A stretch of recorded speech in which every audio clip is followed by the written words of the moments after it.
우리는 번뇌가 올라올 때마다 스스로에게 실망합니다. 왜 아직도 이런 마음이 올라올까? 왜 나는 이 정도도 넘기지 못할까? 왜 수행을 한다고 하면서 마음은 여전히 이렇게 흔들릴까? 그 질문들은 겉으로 보면 자기 반성처럼 보이지만 그 안을 들여다보면 자기 자신을 향한 채찍에 가깝습니다. 우리는 마음이 흔들릴 때마다 이미 정해놓은 어떤 기준을 떠올립니다. 이 정도는 넘었어야 한다는 기준, 이쯤이면 괜찮아졌어야 한다는 기대, 수행자라면 이러면 안 된다는 생각, 그 기준에 현재의 마음을 대보는 순간 번뇌는 괴로움이 됩니다. 마음이 아픈 이유는 번뇌가 있어서가 아니라 지금의 나를 부정하기 때문입니다. 하지만 잠시 멈춰 정직하게 물어볼 필요가 있습니다. 그 기준은 과연 누가 만든 것일까요? 부처님의 가르침일까요? 아니면 스스로에게 씌운 보이지 않는 족쇄일까요? 마음은 본래 흔들리며 살아갑니다. 좋아졌다가 나빠지고 가벼워졌다가 무거워집니다. 이 오르내림 자체가 삶의 리듬입니다. 그런데 우리는 흔들리지 않는 상태를 정상이라고 착각합니다. 고요가 지속되어야 수행이고 번뇌가 사라져야 옳다고 믿습니다. 그래서 흔들리는 순간마다 나는 아직 멀었다고 결론짓습니다. 그러나 마음이 흔들린다는 사실은 아직 마음이 살아있다는 뜻입니다. 느끼고 있고 반응하고 있고 관계 맺고 있다는 증거입니다. 그 자체로 잘못된 것은 아닙니다. 문제는 흔들림을 대하는 태도입니다. 흔들리는 마음을 보자마자 판결부터 내려버리는 태도, 왜 이 모양이냐고 다그치는 습관입니다. 이때 수행은 멀어집니다. 마음은 더 움츠러들고 번뇌는 더 깊어집니다. 자기 자신과의 싸움이 시작되기 때문입니다. 하지만 다른 길도 있습니다. 흔들리는 마음 앞에서 잠시 멈추는 길입니다. 아, 이런 마음이 올라왔구나. 지금은 이런 상태구나. 그저 사실을 알아차리는 길입니다. 그 순간 마음은 처음으로 비난받지 않습니다. 몰아붙여지지 않습니다. 그저 있는 그대로 존중받습니다. 이 작은 전환이 아주 큰 차이를 만듭니다. 번뇌는 여전히 있지만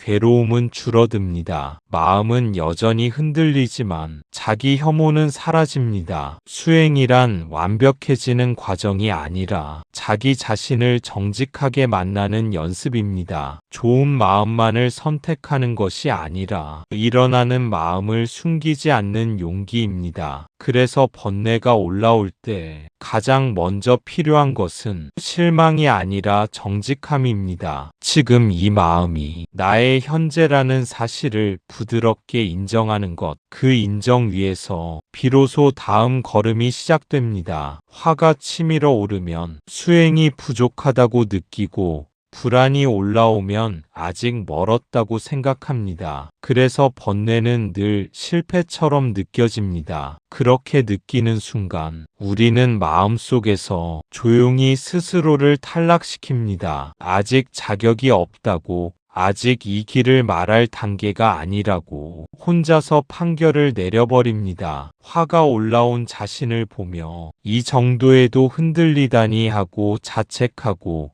불안이 스며드는 순간 나는 아직 멀었구나 하고 고개를 숙입니다. 이때 번뇌는 하나의 현상이 아니라 자기 평가의 근거가 됩니다. 그러나 이 생각은 아주 오래된 오해에서 비롯됩니다. 수행이 깊어질수록 마음이 흔들리지 않을 것이라는 믿음, 깨달음이란 감정이 사라진 상태일 것이라는 착각입니다. 하지만 삶을 가만히 돌아보면 수행이 깊어진 사람일수록 감정이 없는 것이 아니라 감정을 더 또렷이 알아차립니다. 화가 날 조건을 빨리 알아보고 불안이 스며드는 순간을 놓치지 않습니다. 차이는 화가 나지 않는 데 있는 것이 아니라 화에 자신을 맡기지 않는 데 있습니다. 불안이 오지 않는 데 있는 것이 아니라 불안과 함께 무너져 내리지 않는 데 있습니다. 그런데 우리는 그 그 중간 과정을 보지 않습니다. 번뇌가 나타났다는 사실만 보고 곧바로 실패라고 결론 짓습니다. 마치 비가 내린다는 이유로 하늘이 잘못되었다고 말하는 것처럼 말입니다. 번뇌는 수행이 멈췄다는 신호가 아니라 수행이 작동하고 있다는 흔적입니다. 마음이 자동으로 반응하는 지점을 이제는 의식이 알아차리기 시작했다는 증거입니다. 예전에는 화가 난 줄도 모른 채 말을 내뱉고 후회했다면 이제는 화가 치밀어 오르는 순간을 몸에서 먼저 느낍니다. 가슴이 답답해지고 숨이 거칠어지는 것을 압니다. 예전에는 불안이 삶 전체를 뒤덮을 때까지 알아차리지 못했다면 이제는 아직 형태도 갖추기 전이 불안의 기미를 느낍니다. 이 변화는 작아 보이지만 결코 작은 것이 아닙니다. 이미 마음의 방향이 밖이 아니라 안으로 돌아오기 시작했기 때문입니다. 그래서 번뇌를 실패로 규정하는 순간 우리는 중요한 것을 놓칩니다. 번뇌 속에 숨어있는 알아차림의 씨앗을 스스로 짓밟아 버립니다. 수행은 넘어지지 않는 연습이 아니라 넘어지는 순간을 알아차리는 연습입니다. 그리고 다시 일어나는 법을 배우는 과정입니다. 번뇌가 올라왔다는 이유로 자신을 밀어내지 마십시오. 그 순간이 바로 길 위에 서 있다는 증거입니다. 하지만 부처님께서는 번뇌를 그렇게 보지 않으셨습니다. 불교에서 말하는 번뇌는 없애야 할 결함이 아니라 깨달음을 일으키는 조건이었습니다. 부처님께서 보신 번뇌는 우리와 전혀 다른 자리에서의 것이었습니다. 그분은 번뇌를 인간의 약점이나 실패의 증거로 보지 않으셨습니다. 오히려 번뇌가 있기에 깨달음이 가능하다고 보셨습니다. 만약 번뇌가 전혀 없다면 무엇을 알아차릴 수 있을까요? 무엇을 관찰하고 어디에서 깨어날 수 있을까요? 아무런 파도도 없는 바다에서는 물결의 움직임을 알 수 없듯 번뇌가 없는 마음에서는 집착의 방향도 드러나지 않습니다. 번뇌는 마음이 붙잡고 있는 자리를 정확하게 드러냅니다. 화가 일어나는 순간 무엇을 지키려 했는지가 보이고 불안이 올라오는 자리에서는 무엇을 잃을까 두려워하는지가 드러납니다. 이 드러남 자체가 이미 깨달음의 시작입니다. 그래서 불교에서의 수행은 번뇌를 제거하는 기술이 아닙니다. 번뇌를 통해 마음의 작동 방식을 있는 그대로 보는 훈련입니다. 번뇌는 그 훈련을 가능하게 하는 현장이고 재료입니다. 깨달음은 번뇌가 사라진 뒤에 오는 보상이 아니라 번뇌를 정확히 보는 순간 이미 시작됩니다. 번뇌가 올라오는 찰나 그것을 따라가지 않고 그것을 밀어내지 않으며 그저 바라볼 수 있을 때 그 자리에서 하나의 전환이 일어납니다. 이 전환은 드라마틱하지 않습니다. 번쩍이는 체험도 아니고 갑작스러운 해방도 아닙니다. 다만 번뇌와 나 사이에 아주 작은 틈이 생깁니다. 그 틈에서 우리는 처음으로 선택할 수 있게 됩니다. 붙잡을지, 놓을지, 반응할지, 머무를지. 그 선택의 가능성 자체가 자유의 씨앗입니다. 부처님께서 보신 번뇌는 우리를 묶는 사슬이 아니라 사슬을 알아보게 하는 표식이었습니다. 그래서 번뇌는 없애야 할 적이 아니라 깨어나게 하는 조건이 됩니다. 번뇌가 있다는 사실을 부끄러워하지 않아도 됩니다. 오히려 그 순간을 소중히 여길 수 있어야 합니다. 그곳에 지금의 나를 넘어설 수 있는 문이 열려 있기 때문입니다. 번뇌는 삶이 우리에게 건네는 가장 솔직한 질문입니다. 그리고 그 질문 앞에 머무를 수 있을 때 우리는 이미 깨달음의 방향으로 한 걸음 옮겨 서 있습니다. 오늘 우리는 번뇌를 없애는 이야기가 아니라 번뇌를 스승으로 삼는 이야기를 하려 합니다. 우리는 흔히 수행이 깊어지면 마음이 고요해지고 번뇌가 사라질 거라고 기대합니다. 그 기대는 아주 자연스럽습니다. 괴로움을 줄이기 위해 이 길에 들어섰기 때문입니다. 마음이 편안해지고 흔들림이 멈추기를 바라는 것은 조금도 이상하지 않습니다. 그래서 우리는 수행을 고요함과 연결짓습니다. 잡생각이 없고 감정의 파도가 잠잠한 상태를 수행의 기준처럼 여깁니다. 그 기준에 맞지 않으면 아직 멀었다고 판단합니다. 하지만 그 기대는 조용히 우리를 더 긴장하게 만듭니다. 고요해야 한다는 생각이 마음을 더 예민하게 만들고 번뇌가 올라오는 순간마다 실패했다는 느낌을 강화합니다. 이때 우리는 아주 중요한 사실을 놓칩니다. 마음이 고요해지는 것과 번뇌가 사라지는 것은 같은 의미가 아니라는 점입니다. 고요는 조건이 맞으면 생겼다가 사라지는 상태이고, 번뇌는 삶이 이어지는 한 모양을 바꾸며 나타나는 흐름입니다. 수행이 깊어진다는 것은 이 흐름을 없애는 것이 아니라 그 흐름을 다루는 힘이 자라는 것입니다. 번뇌가 일어날 때마다 그 안으로 빨려 들어가지 않고 번뇌가 지나갈 수 있도록 자리를 내어주는 힘입니다. 그래서 스승으로서의 번뇌는 항상 고요를 깨뜨립니다. 편안함을 방해하고 우리가 쌓아놓은 안정의 환상을 흔듭니다. 하지만 바로 그 지점에서 우리는 깨어납니다. 번뇌는 우리가 어디에 머물고 있는지를 정확히 알려줍니다. 지금 이 순간 무엇을 붙들고 있고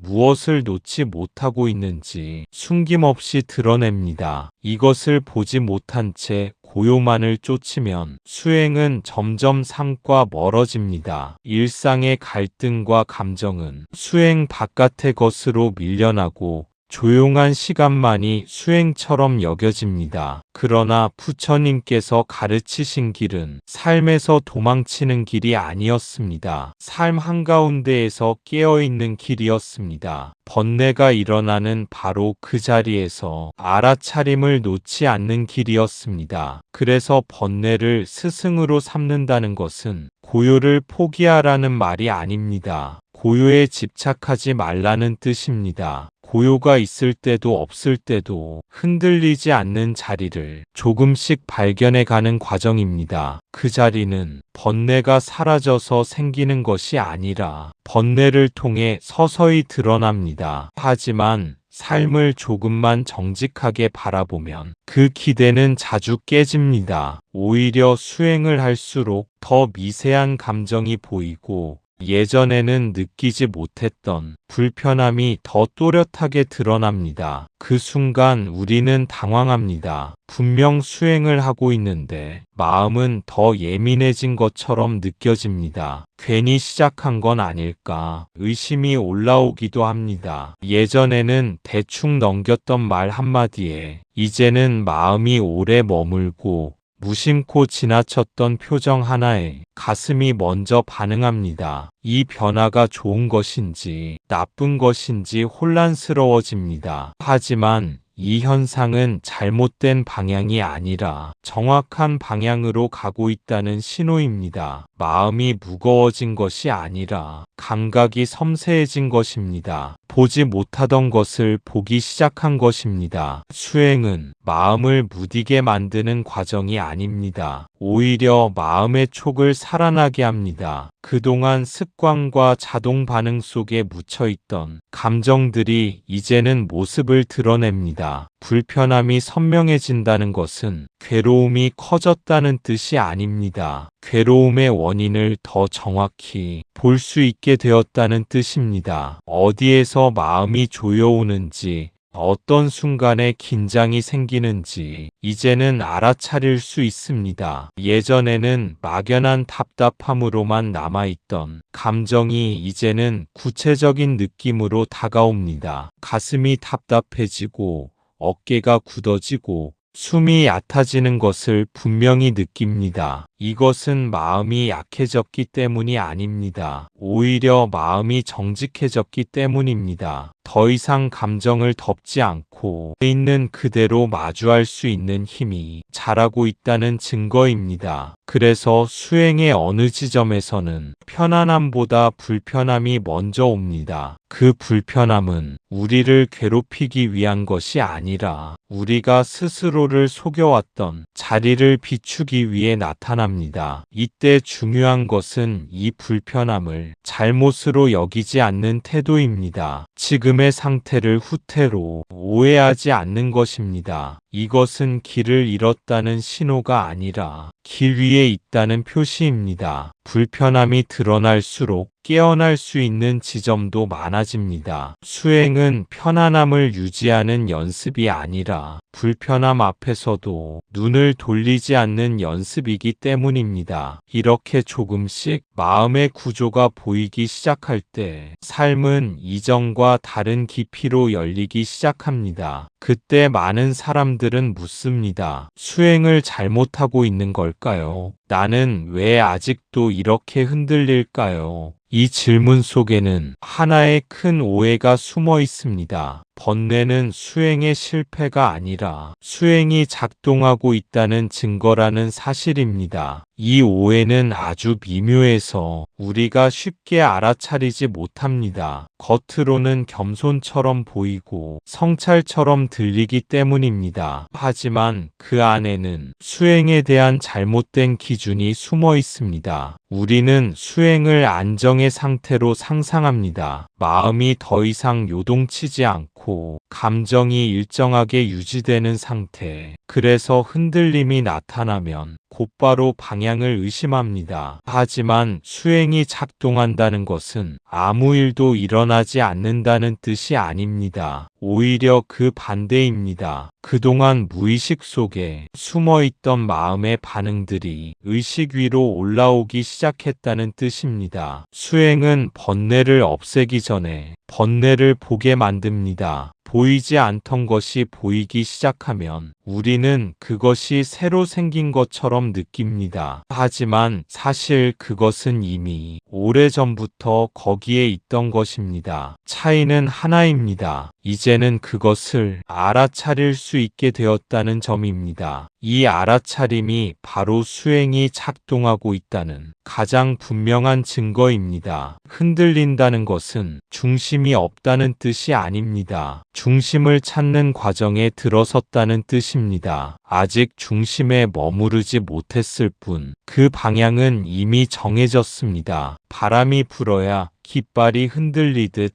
번뇌가 드러나야 마음의 움직임도 보입니다. 아무런 흔들림이 없다면 볼 것도 배울 것도 없습니다. 그래서 번뇌가 올라올 때 가장 먼저 필요한 태도는 의심이 아니라 이해입니다. 아, 지금 수행이 작동하고 있구나. 내 마음의 구조가 이제는 숨지 않고 나타나는구나. 이 이해가 생기면 번뇌를 대하는 태도가 바뀝니다. 없애야 할 문제에서 살펴봐야 할 대상으로 시선이 이동합니다. 싸움은 멈추고 관찰이 시작됩니다. 수행은 흔들리지 않는 사람이 되는 과정이 아니라 흔들림을 놓치지 않는 사람이 되는 과정입니다. 그 차이가 삶의 방향을 완전히 바꿉니다. 그래서 지금 흔들리고 있다면 그것은 당신이 잘못 가고 있다는 신호가 아닙니다. 오히려 제대로 걷고 있다는 조용한 확인입니다. 불교에서는 번뇌의 수를 108이라고 말합니다. 그래서 사람들은 묻습니다. 정말 번뇌가 108가지인가요? 그 목록을 알면 번뇌를 하나씩 없앨 수 있나요? 하지만 108이라는 숫자는 실제 개수를 말하는 것이 아닙니다. 108이라는 숫자는 정확한 계산의 결과가 아니라 마음을 바라보는 하나의 방식입니다. 많다는 뜻이면서도 끝이 없다는 뜻에 가깝습니다. 번뇌가 몇 개인지를 세려는 순간 이미 우리는 본질에서 한 걸음 멀어집니다. 사람들이 목록을 알고 싶어 하는 이유는 그것을 정리하면 통제할 수 있을 것 같기 때문입니다. 이름을 붙이면 관리할 수 있을 것 같고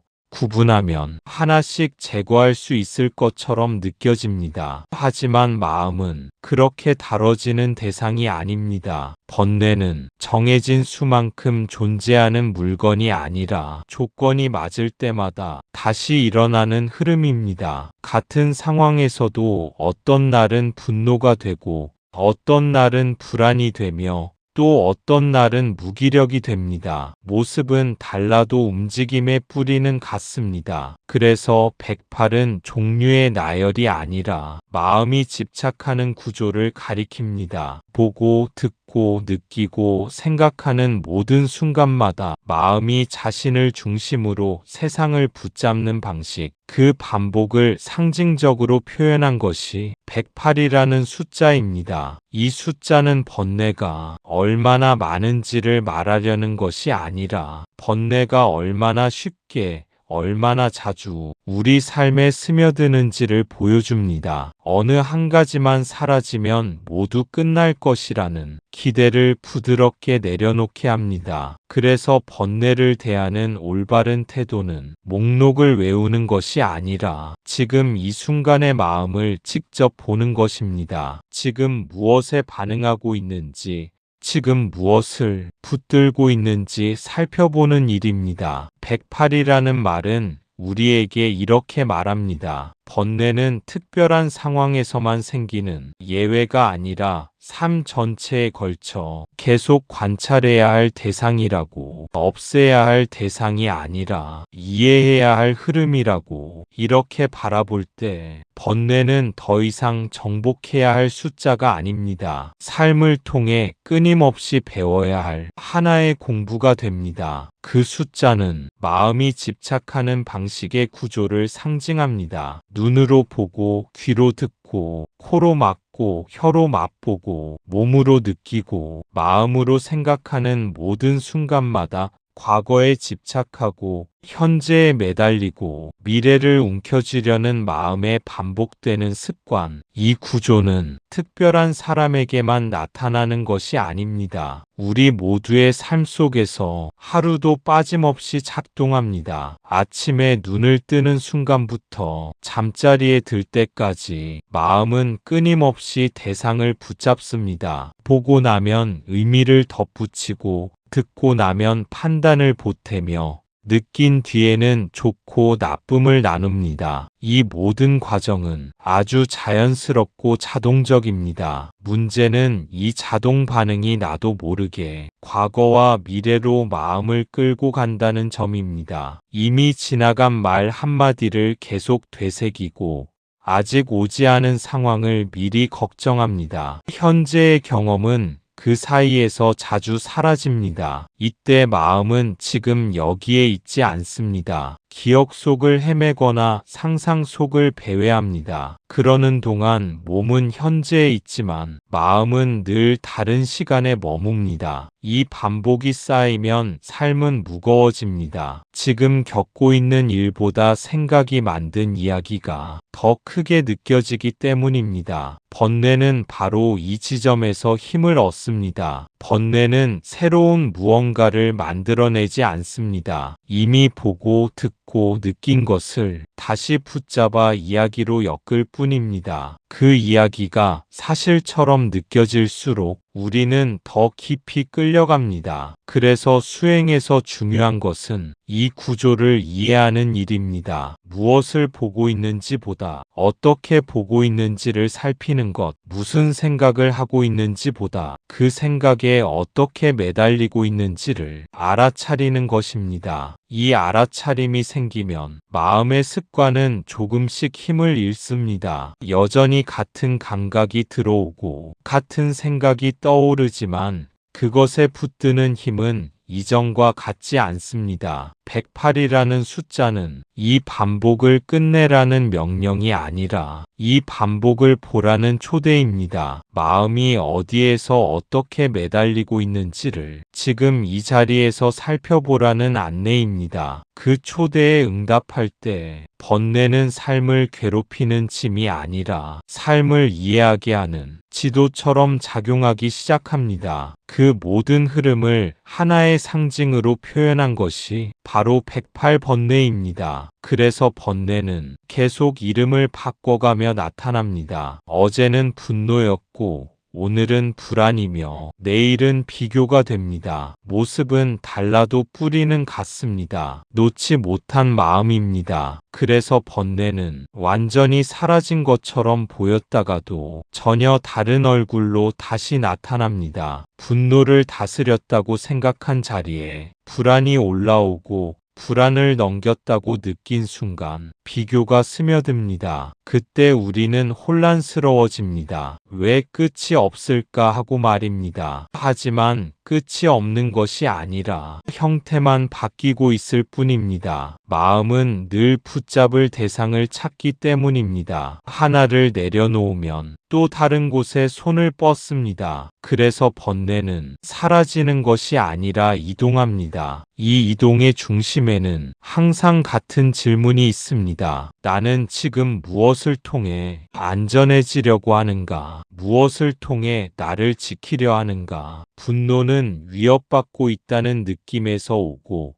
불안은 불확실함을 견디지 못할 때 생기며, 비교는 스스로를 확인받고 싶을 때 나타납니다. 표현은 다르지만 모두 자기를 놓지 못하는 마음에서 비롯됩니다. 그래서 번뇌를 하나씩 제거하려는 시도는 끝없는 싸움이 됩니다. 하나를 누르면 다른 하나가 고개를 들고 그때마다 우리는 다시 시작해야 한다고 느낍니다. 하지만 시선을 조금만 바꾸면 이 흐름은 전혀 다른 의미를 갖습니다. 번뇌는 놓지 못한 마음을 정확하게 가리키는 신호입니다. 지금 이 순간 내가 무엇에 매달리고 있는지를 숨김없이 보여줍니다. 이 사실을 받아들이면 번뇌와의 관계가 달라집니다. 싸워야 할 적이 아니라 관찰해야 할 대상이 됩니다. 억눌러야 할 결함이 아니라 이해해야 할 구조가 됩니다. 놓지 못한 마음을 보는 순간 이미 놓기 시작한 것입니다. 완전히 내려놓지는 못하더라도 적어도 그 자리를 인식하게 됩니다. 이 인식이 수행의 실제입니다. 그래서 번뇌는 우리에게 쉼없이 가르칩니다. 아직 놓지 못한 곳이 여기 있다고. 그리고 그 가르침은 지금 이 순간에도 조용히 이어지고 있습니다. 번뇌가 괴로운 이유는 번뇌가 있기 때문이 아닙니다. 번뇌를 나 자신이라고 믿기 때문입니다. 화가 올라오면 나는 화난 사람이 되고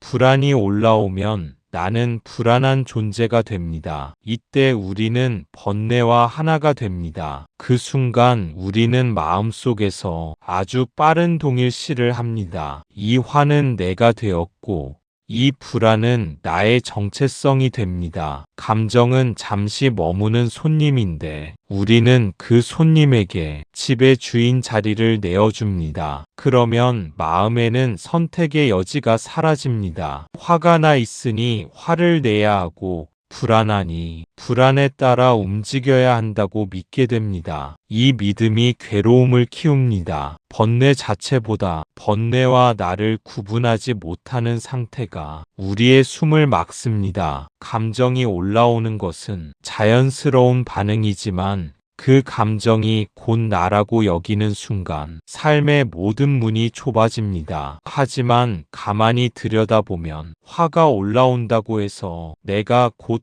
화 그 자체는 아닙니다. 불안이 스친다고 해서 내 존재 전체가 불안으로 이루어진 것도 아닙니다. 그 감정은 나를 통과하는 하나의 경험일 뿐입니다. 이 구분이 생기면 아주 작은 틈이 열립니다. 화가 있지만 화가 되지는 않는 자리, 불안이 있지만 불안에 삼켜지지 않는 공간, 그 틈에서 우리는 처음으로 숨을 고를 수 있습니다. 이 틈은 번뇌를 밀어내서 생기지 않습니다. 억지로 긍정적인 마음을 더 씌워서 생기지도 않습니다. 그저 이런 마음이 일어나고 있구나 하고 정직하게 알아차릴 때 자연스럽게 열립니다. 그 순간 번뇌는 힘을 잃습니다. 사라지지는 않지만 지배하지 못합니다. 파도는 여전히 치지만 우리는 더 이상 그 파도라고 믿지 않습니다. 이것이 번뇌와 하나가 되지 않는다는 뜻입니다. 번뇌를 부정하지 않으면서도 번뇌에 자신을 맡기지 않는 상태. 이 상태에서 삶은 다시 넓어집니다. 그래서 괴로움은 감정이 있다는 사실에서 오지 않습니다. 그 감정 안에 나를 가두는 믿음에서 옵니다. 그 믿음이 느슨해질수록 번뇌는 조용히 제자리를 찾습니다. 그리고 그 자리에서 우리는 비로소 번뇌를 삶의 일부로 받아들이면서도 삶 전체로 착각하지 않는 지혜를 배우기 시작합니다. 하지만 부처님께서 가르치신 수행은 번뇌를 없애는 훈련이 아니라 번뇌를 바라보는 자리로 돌아오는 연습이었습니다. 번뇌가 올라오는 순간 그것을 내가 아니라 하나의 현상으로 보는 것. 이 전환이 수행의 핵심입니다. 이 전환은 생각보다 조용하고 아주 일상적인 순간에 일어납니다. 번뇌가 사라졌을 때가 아니라 번뇌가 막 일어나기 시작할 때입니다. 마음이 움찔하고 감정이 올라오는 바로 그때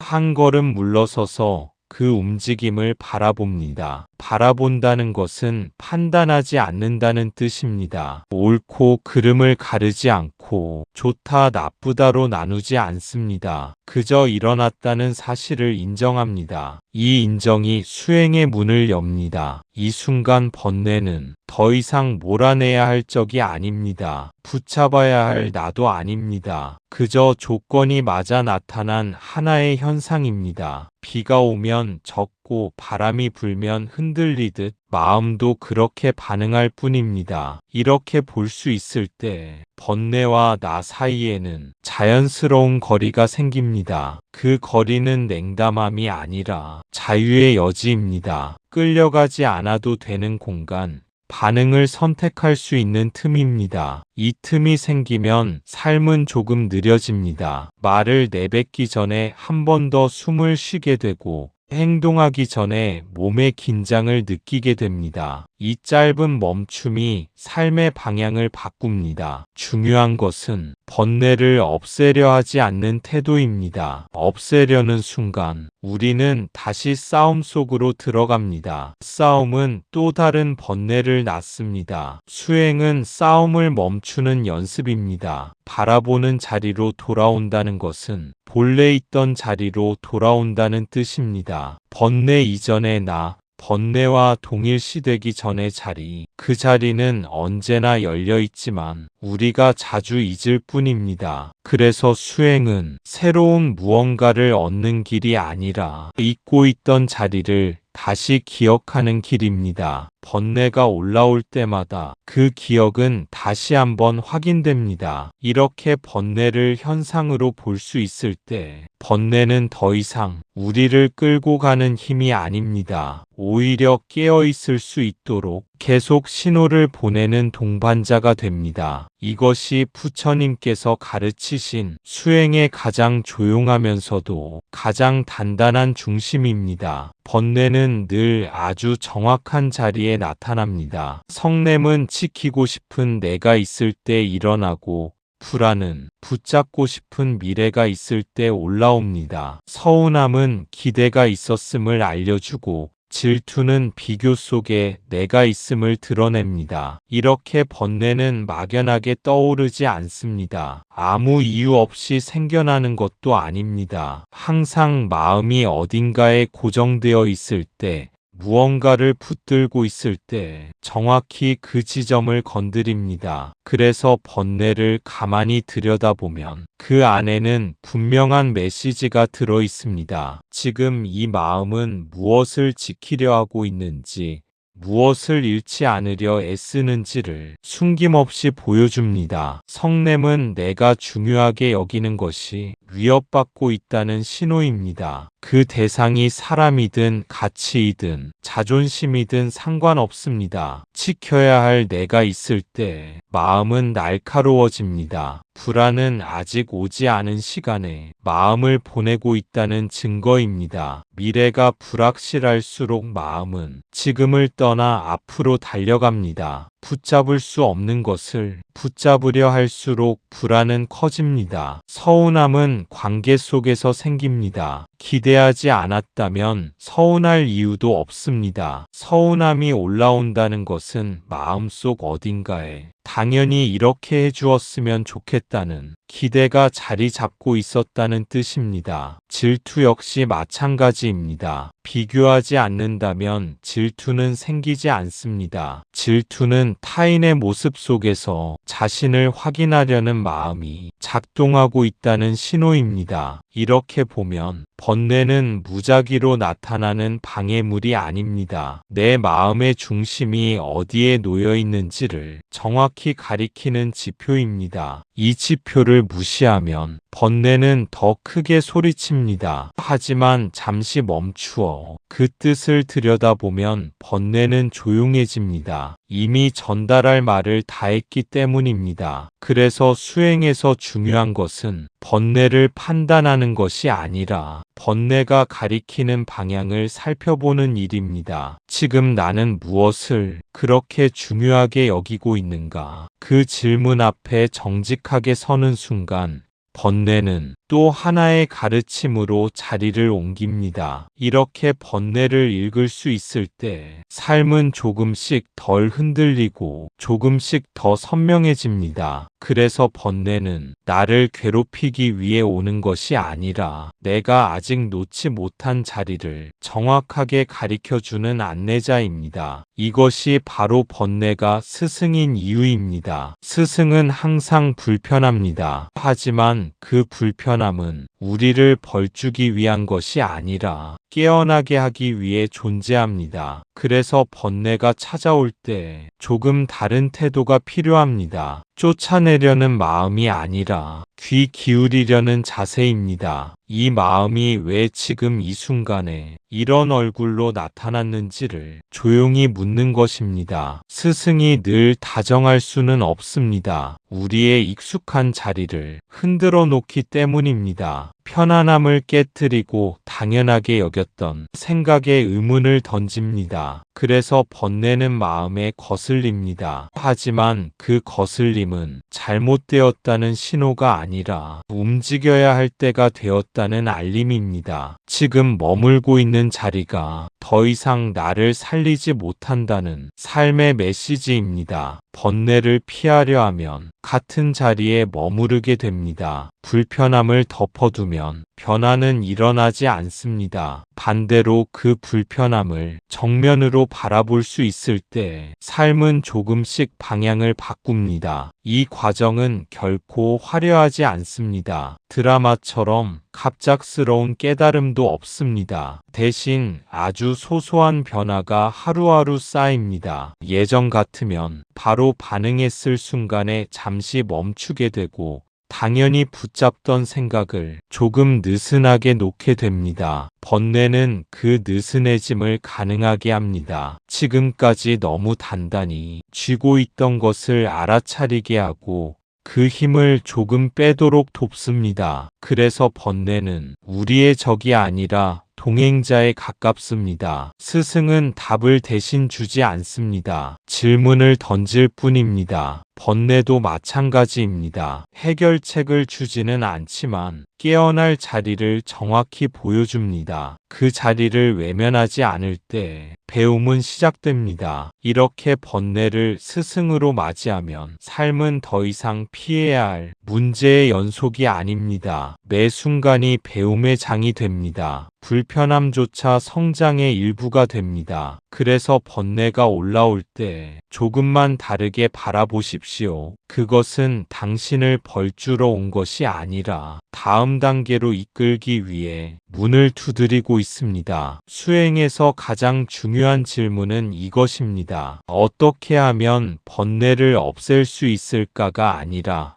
이 번뇌를 통해 지금 나는 무엇을 붙들고 있는가? 이 질문이 생기는 순간 번뇌는 적이 아니라 거울이 됩니다. 그리고 거울은 부수는 대상이 아니라 비추는 대상입니다. 그 거울 앞에 서는 일은 결코 쉽지 않습니다. 우리는 보통 괴로움을 느끼는 순간 빨리 벗어나고 싶어 합니다. 불편한 감정이 올라오면 다른 생각으로 덮거나 바쁘게 움직이거나 누군가의 탓으로 돌리며 시선을 피하려 합니다. 하지만 수행의 길은 그 반대 방향에 서 있습니다. 피하지 않고 고치려 들지 않고 옳고 그름을 재단하지 않은 채 그대로 바라보는 자리로 한 걸음 돌아오는 일입니다. 이때 중요한 것은 번뇌를 분석하는 능력이 아니라 번뇌와 거리를 두는 태도입니다. 지금 화가 일어나고 있구나. 지금 불안이 몸에 머무르고 있구나. 지금 비교하는 생각이 마음을 지나가고 있구나. 이렇게 알아차리는 순간 번뇌는 더 이상 내가 된다는 자리를 잃습니다. 번뇌는 여전히 존재하지만 주인이 되지는 못합니다. 그 차이는 아주 미묘하지만 삶에서는 결정적입니다. 번뇌와 하나가 될 때 우리는 끌려갑니다. 번뇌를 바라볼 때 우리는 서 있게 됩니다. 그리고 서 있는 그 자리에서 비로소 선택이 가능해집니다. 이 감정을 더 키울 것인지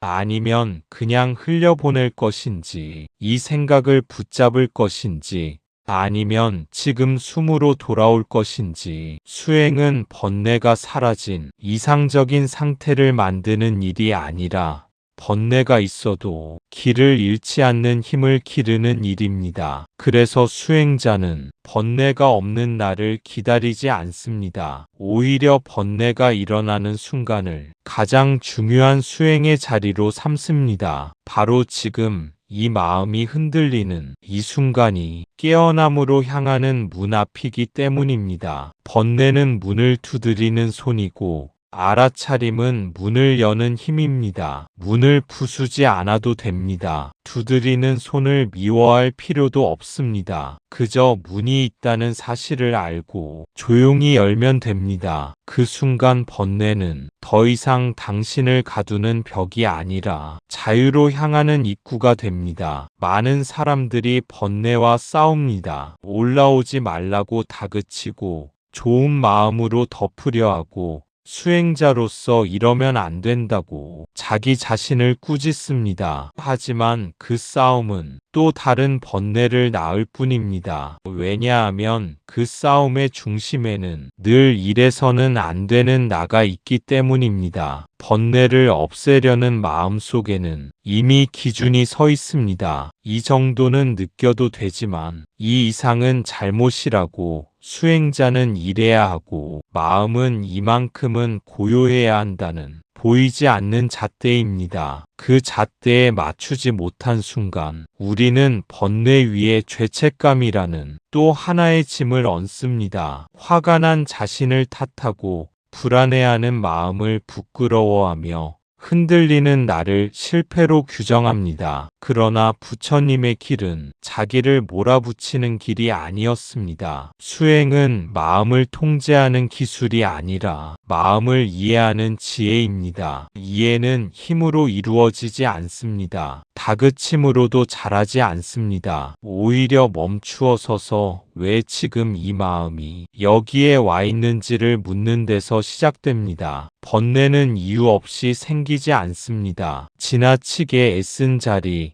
너무 오래 참아온 감정, 인정받고 싶었던 마음, 사라질까 두려워 꽉 움켜쥔 기대가 번뇌의 형태로 뒤늦게 모습을 드러낼 뿐입니다. 그러니 번뇌를 막으려 할수록 그 뿌리는 더 깊어집니다. 들리지 않았던 마음은 더 큰 소리로 말하려 하기 때문입니다. 수행은 그 소리를 잠재우는 일이 아니라 마침내 들을 수 있게 되는 일입니다. 지금 이 화는 무엇을 지키려는가? 이 불안은 무엇을 잃을까 두려운가? 이 비교는 어떤 결핍을 말하고 있는가? 이 질문은 자책이 아니라 연민에서 나와야 합니다. 그래야 번뇌는 방어를 멈춥니다. 그리고 그 순간 번뇌는 더 이상 적이 아니라 자기 자신을 이해하게 만드는 가장 솔직한 메시지가 됩니다. 싸움을 멈출 때 번뇌는 힘을 잃습니다. 없어져서가 아니라 제 역할을 다했기 때문입니다. 마음을 고치려는 수행에서 마음을 만나는 수행으로 방향이 바뀌는 지점. 그곳에서 번뇌는 조용히 본래 자리로 돌아갑니다. 부처님께서 가르치신 길은 싸움의 길이 아니었습니다. 알아차림의 길이었습니다. 번뇌가 올라오면 그 사실을 압니다. 그 이상도 그 이하도 아닙니다. 붙잡지 않고 밀어내지 않고 그저 머물다 사라지는 흐름을 봅니다. 이 단순한 태도가 수행에서 가장 어렵고 동시에 가장 깊은 자리입니다. 왜냐하면 우리는 무언가를 느끼는 순간 곧바로 개입하는 데 익숙하기 때문입니다. 좋으면 붙들고 싫으면 밀어내고 불편하면 바꾸려 합니다. 하지만 알아차림은 아무것도 바꾸지 않습니다. 지금 여기에 이 마음이 있음을 조용히 확인할 뿐입니다. 화가 올라오면 화가 있다고 압니다. 불안이 일어나면 불안이 있다고 봅니다. 거기에는 옳고 그름도 없고 자랑과 못함도 없습니다. 오직 일어남과 머문과 사라짐의 흐름만 있습니다. 이때 중요한 것은 알아차림이 감정 위에 서 있지 않다는 점입니다. 알아차림은 감정을 평가하지 않고 감정을 이용하지도 않습니다. 그저 함께 있습니다. 마치 하늘이 구름을 가리지 않듯 강이 흘러오는 물을 선별하지 않듯 말입니다. 번뇌는 알아차림 속에서 머무를 수는 있어도 뿌리를 내리지는 못합니다. 붙잡히지 않기 때문입니다. 관찰되는 순간 번뇌는 이미 나가 아닙니다. 그저 조건 따라 나타난 하나의 현상일 뿐입니다. 이 자리에 머물면 번뇌는 스스로의 생을 다합니다. 사라지라고 하지 않아도 사라집니다. 이것이 억지로 없애서 얻는 평온이 아니라 이해로 풀어지는 자유입니다. 수행이 깊어진다는 것은 번뇌가 다시는 생기지 않는 상태가 아니라 번뇌가 와도 길을 잃지 않는 상태입니다. 마음이 흔들려도 그 흔들림을 아는 자리가 항상 열려있는 것, 그 자리가 바로 부처님께서 가르치신 길이며 우리가 돌아가야 할 본래의 자리입니다. 그곳에서 번뇌는 더 이상 문제가 되지 않습니다. 그저 지나가는 손님이 되고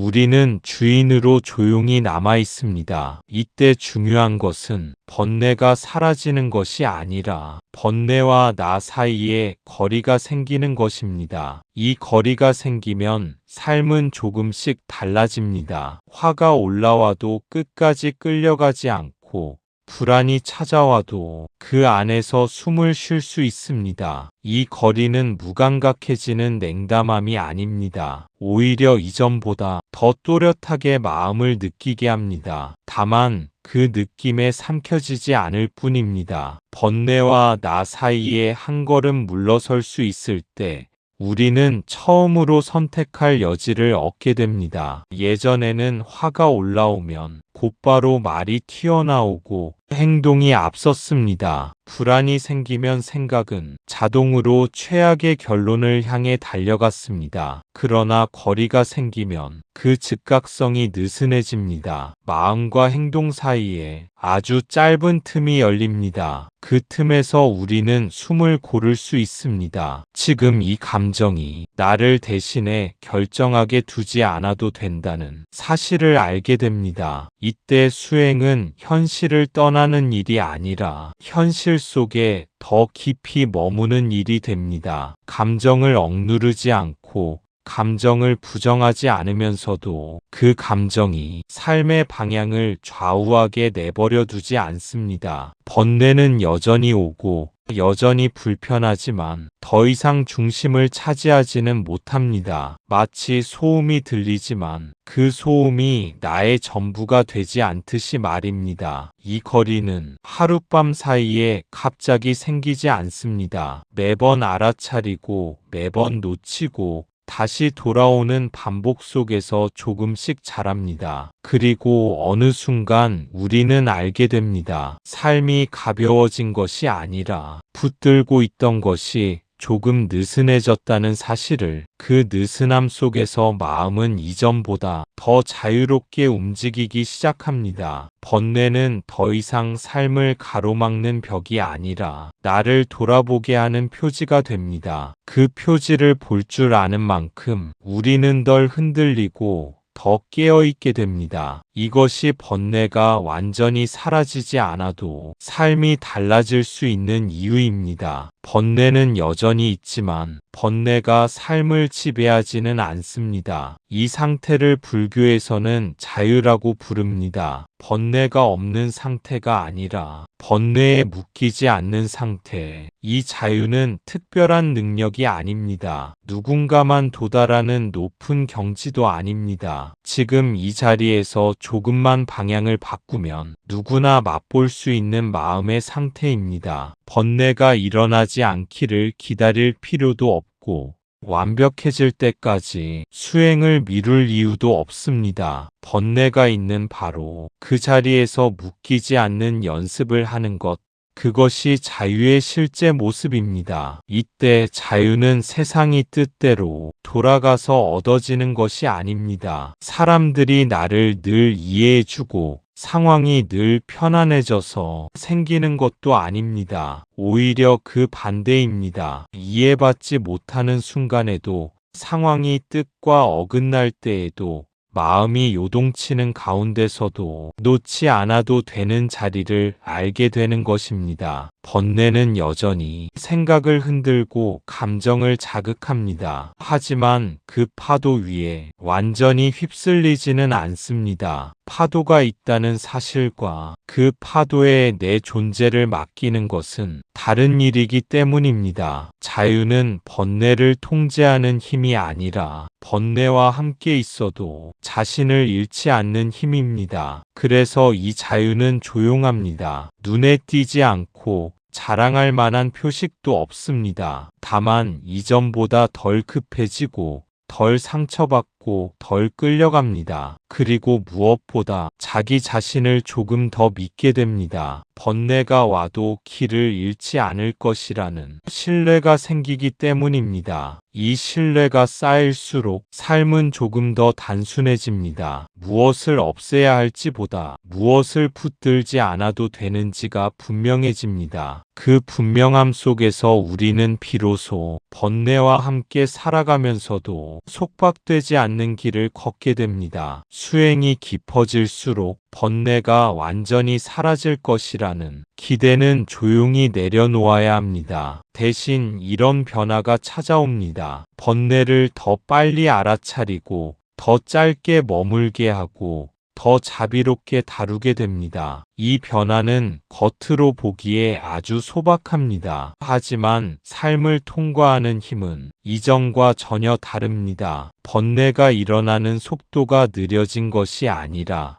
알아차림이 앞서 있기 때문입니다. 예전에는 마음이 한참 흔들린 뒤에야 내가 화가 났구나 하고 뒤늦게 깨달았습니다. 이제는 막 올라오는 기미에서 그 움직임을 알아봅니다. 생각이 커지기 전, 말이 튀어나오기 전, 몸이 굳어가기 전, 아주 미세한 지점에서 번뇌를 만납니다. 그래서 머무는 시간이 자연스럽게 짧아집니다. 억지로 끊어서가 아니라 붙들지 않기 때문입니다. 붙들리지 않으니 번뇌는 머물 이유를 잃습니다. 그리고 이 과정에서 가장 큰 변화는 태도입니다. 이전에는 또 이런 마음이 올라왔다며 자신을 책망했습니다. 이제는 여기에 아직 집착이 남아있구나 하고 부드럽게 봅니다. 그 부드러움은 나태함이 아니라 정직함입니다. 있는 것을 없다고 하지 않고 아픈 자리를 외면하지 않는 용기입니다. 자비는 번뇌가 사라진 뒤에 생기는 보상이 아닙니다. 번뇌를 대하는 방식 속에서 이미 드러납니다. 나에게 자비로울 수 있을 때 타인의 번뇌도 조금 더 이해하게 됩니다. 그래서 수행이 깊어질수록 세상과 멀어지는 것이 아니라 세상 속에서 덜 날카로워집니다. 상처받지 않는 사람이 되는 것이 아니라 상처 위에 머물 수 있는 사람이 됩니다. 이것이 번뇌가 줄어들어서 얻는 성취가 아니라 번뇌를 통해 자라는 성숙입니다. 그리고 이 성숙은 조용히 삶 전체로 스며듭니다. 예전에는 번뇌 하나에 하루가 무너졌다면 이제는 번뇌 하나를 통해 나를 이해하게 됩니다. 이것이 삶이 수행이 되는 지점입니다. 하루를 망가뜨리던 감정이 하루를 비추는 등불이 됩니다. 같은 번뇌인데 작용하는 방향이 달라집니다. 예전에는 감정이 삶을 끌고 갔다면 이제는 삶이 감정을 살펴볼 수 있는 자리가 됩니다. 이때부터 수행은 특별한 시간에만 하는 일이 아닙니다. 명상방석 위에서만 이루어지는 것도 아닙니다. 말 한마디에 마음이 흔들릴 때, 관계 속에서 서운함이 올라올 때, 뜻대로 되지 않는 현실 앞에서 숨이 막힐 때, 그 모든 순간이 그대로 수행의 자리로 바뀝니다. 번뇌는 더 이상 방해물이 아니라 초대장이 됩니다. 지금 여기에서 나를 더 깊이 보라는 초대입니다. 그래서 삶이 수행이 되면 도망칠 필요가 줄어듭니다. 힘든 감정이 올 때마다 다른 곳으로 옮겨가고 싶어 하지 않습니다. 이 마음을 지금 여기에서 만날 수 있다는 신뢰가 생기기 때문입니다. 그 신뢰는 삶을 견디게 하는 힘이 아니라 삶을 통과하게 하는 힘입니다. 번뇌가 올 때마다 다시 중심으로 돌아오고 흔들릴 때마다 자리를 확인합니다. 이 반복 속에서 우리는 조금씩 알게 됩니다. 완벽해져서 평온해지는 것이 아니라 흔들리면서도 돌아올 줄 알게 되는 것이 수행의 깊이라는 사실을. 그래서 수행자는 특별해 보이지 않습니다. 여전히 화도 나고 불안도 올라옵니다. 다만 그 마음에 자신의 삶을 전부 맡기지 않을 뿐입니다. 이 지점에서 번뇌는 더 이상 인생을 무너뜨리지 않습니다. 오히려 인생을 이해하게 합니다. 그리고 그 이해는 조금 더 부드러운 선택으로, 조금 더 느린 반응으로, 조금 더 깊은 숨으로 자연스럽게 이어집니다. 이렇게 하루가 수행이 되고 삶 전체가 깨어있음의 길이 됩니다. 번뇌는 우리에게 묻습니다. 지금 무엇을 붙들고 있는가? 지금 무엇을 놓지 못하는가? 이 질문에 정직하게 머무를 수 있다면 번뇌는 더 이상적이 아닙니다. 그것은 삶이 건네는 가장 직접적인 가르침이 됩니다. 이 질문은 답을 빨리 요구하지 않습니다. 옳은 말을 찾아내라고 재촉하지도 않습니다. 그저 지금의 마음을 그대로 드러내 보라고 초대할 뿐입니다. 붙들고 있는 것을 당장 놓으라는 요구가 아니라 붙들고 있다는 사실을 숨기지 말라는 요청입니다. 이 정직함이 생길 때 수행은 비로소 힘을 쓰기 시작합니다. 놓지 못함을 부끄러워하지 않고 아직 놓지 못한 자리를 죄처럼 여기지 않을 때 번뇌는 더 크게 소리치지 않아도 됩니다. 이미 들었기 때문입니다. 마음은 알아차림을 받으면 조용해집니다. 해결돼서가 아니라 이해받았기 때문입니다. 이해는 번뇌를 설득하지 않습니다. 번뇌를 몰아내지도 않습니다. 다만 함께 머뭅니다. 이때 번뇌는 그 본래의 역할을 다합니다. 주의를 환기시키고 집착의 자리를 가리키고 다시 중심으로 돌아오게 합니다. 그래서 번뇌는 삶을 방해하는 오류가 아니라 삶을 조정하는 신호입니다. 신호는 없애야 할 것이 아니라 읽어야 할 것입니다. 이 신호를 읽을 수 있을 때 삶은 조금 덜 복잡해집니다. 모든 감정을 통제하려 애쓰지 않아도 되고 모든 상황을 바로잡으려 들지 않아도 됩니다. 지금 이 순간 어디에 마음이 묶여 있는지만 알면 충분합니다. 그 알아차림 하나가 다음 선택을 완전히 바꿉니다. 번뇌는 여전히 찾아오지만 그때마다 우리는 길을 잃지 않습니다. 질문이 있기 때문입니다. 지금 무엇을 붙들고 있는가? 지금 무엇을 놓지 못하는가? 이 질문과 함께 머무를 수 있다면 삶은 끊임없이 가르침을 건네기 시작합니다. 그리고 그 가르침은 멀리 있지 않습니다. 늘 가장 아픈 자리에서 가장 정직하게 우리 앞에 놓여 있습니다. 그래서 번뇌가 올라올 때 너무 실망하지 않아도 됩니다. 그 순간은 당신이 실패한 순간이 아니라 깨어날 자리가 드러난 순간입니다. 번뇌가 있다는 것은 아직 배울 것이 남아있다는 뜻이고 아직 놓을 수 있는 자리가 있다는 뜻입니다. 이렇게 바라볼 수 있다. 번뇌가 찾아오는 순간이 의미가 완전히 달라집니다. 예전에는 또 넘어졌다는 증거처럼 느껴졌던 마음이 이제는 아직 길 위에 있다는 표지가 됩니다. 배움이 끝났다면 깨달아야 할 자리도 없고 깨어날 지점도 없습니다. 그러나 번뇌가 일어난다는 것은 마음이 여전히 삶과 깊이 접촉하고 있다는 뜻입니다. 아직 무감각해지지 않았고, 아직 포기하지 않았으며, 아직 살고 있다는 증거입니다. 그래서 수행자는 번뇌 앞에서 자기 자신을 몰아붙이지 않습니다. 이 마음이 무엇을 지키려 하는지, 어디에 머물러 있는지 차분히 살펴봅니다. 그 과정은 빠른 변화보다 느린 성찰을 요구합니다. 당장 놓지 못해도 괜찮습니다. 알아차림이 생겼다면 이미 반은 이루어진 것입니다. 놓음은 의지로 밀어붙여서 생기는 일이 아닙니다. 충분히 보였을 때 자연스럽게 일어납니다. 그래서 번뇌가 올 때마다 조급해질 필요도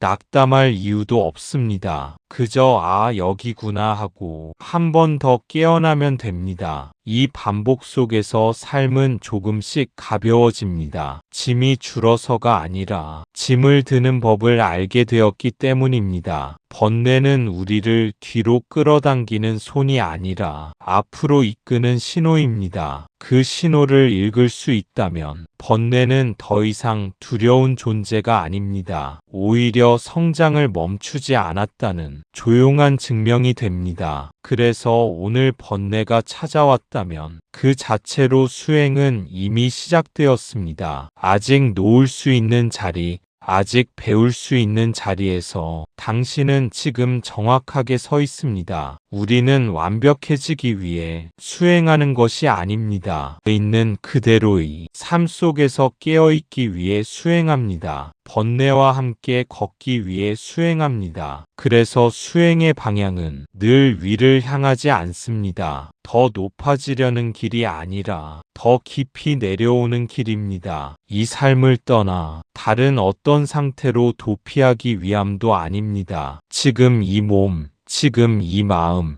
지금 이 관계 속에서 깨어있기 위함입니다. 완벽해지려는 마음은 쉽게 또 다른 집착이 됩니다. 잘해야 한다는 생각은 수행마저 성과의 대상으로 만들어버립니다. 하지만 부처님께서 가르치신 길은 무언가를 더하는 길이 아니라 덜어내는 길이었습니다. 이미 충분히 있는 자리에서 불필요한 것을 하나씩 내려놓는 연습이었습니다. 그래서 수행자는 자신을 증명하려 하지 않습니다. 지금의 모습을 숨기지 않고 만납니다. 번뇌가 있는 채로 부처님의 길에서 벗어난 것이 아님을 알기 때문입니다. 번뇌와 함께 걷는다는 것은 번뇌에 끌려간다는 뜻이 아닙니다. 번뇌를 업고서도 방향을 잃지 않는다는 의미입니다. 비가 오는 날에도 길은 계속 이어지듯 마음이 흐려져도 깨어있음은 사라지지 않습니다. 그래서 수행은 삶을 단순하게 만듭니다. 무엇을 이겨야 할지보다 어디로 돌아와야 할지가 분명해지기 때문입니다. 번뇌는 그때마다 우리를 시험하지 않습니다. 다시 방향을 알려줄 뿐입니다. 지금 여기에 돌아와도 괜찮다고, 이 모습 그대로도 길 위에 서 있다고 조용히 알려줍니다. 이 확신이 생길수록 삶은 덜 버겁고 수행은 덜 무겁습니다. 그리고 어느 순간 알게 됩니다. 번뇌와 함께 걷는 이 길이 고통의 길이 아니라 자유로 향하는 가장 현실적인 길이라는 사실을. 오늘도 마음이 흔들렸다면 그것을 탓하지 마십시오. 그 흔들림은 당신을 괴롭히러 온 것이 아니라 당신을 깨우러 왔습니다. 그 흔들림 앞에서 스스로를 꾸짖지 않아도 됩니다. 마음이 흔들린다는 것은 길을 잘못 들었다는 신호가 아니라 지금 이 순간에 살아있다는 증거입니다. 아무것도 느끼지 않는다면 깨울 것도 돌아볼 것도 없습니다. 흔들림은 당신을 끌어내리기 위해 나타나지 않습니다. 그것은 주의를 환기시키는 종소리처럼 잠시 멈춰 서보라는 부드러운 요청입니다. 지금 마음이 어디에 가 있었는지, 무엇에 붙잡혀 있었는지를 알아차리라는 초대입니다. 이 초대를 거절할 필요도 없고 서둘러 응답할 필요도 없습니다. 그저 흔들렸다는 사실을 사실 그대로 인정하면 그것으로 충분합니다. 그 순간 당신은 이미 깨어있는 자리로 한 발 돌아와 있습니다. 흔들림을 빨리 없애려 애쓰지 마십시오. 사라지게 하려는 마음 역시 또 다른 흔들림이 될 수 있습니다. 대신 그 마음이 어떻게 몸과 생각을 움직이고 있는지 조용히 지켜보십시오. 그렇게 볼 수 있을 때 흔들림은 점점 본래의 역할을 다하게 됩니다. 당신을 괴롭히는 힘이 아니라 당신을 깨우는 힘으로 바뀝니다. 그래서 오늘의 흔들림은 내일의 짐이 아니라 지금의 가르침입니다. 그 가르침은 말로 설명되지 않고 경전 속 문장으로도 완전히 당기지 않습니다. 다만 이 순간을 놓치지 않을 때 몸과 마음으로 조용히 전해집니다. 오늘 마음이 흔들렸다면 그것은 실패가 아닙니다. 당신이 여전히 깨어날 수 있는 자리와 닿아 있다는 분명한 신호입니다. 108번 뇌는 삶을 방해하는 장애물이 아니라 삶을 깨닫게 하는 가장 성실한 스승입니다. 그리고 그 스승은 오늘도 당신의 삶 한가운데에서 조용히 가르치고 있습니다. 지금 이 자리에서 알아차리라고. 그 가르침은 멀리서 들려오지 않습니다. 특별한 순간에만 허락되는 것도 아닙니다. 바로 지금 이 숨이 오르내리는 자리에서 이미 시작되고 있습니다. 마음을 괴롭혔던 생각, 놓지 못해 반복되던 감정, 자꾸만 돌아오는 같은 패턴들, 그 모든 것이 가르침의 언어입니다. 우리는 종종 삶이 조용해지면 깨달을 수 있을 거라 믿습니다. 하지만 삶은 좀처럼 조용해지지 않습니다. 그래서 부처님의 가르침은 삶이 멈춘 뒤가 아니라 삶이 흔들리는 한가운데에서 작동합니다. 번뇌가 없을 때가 아니라 번뇌가 생기는 바로 그때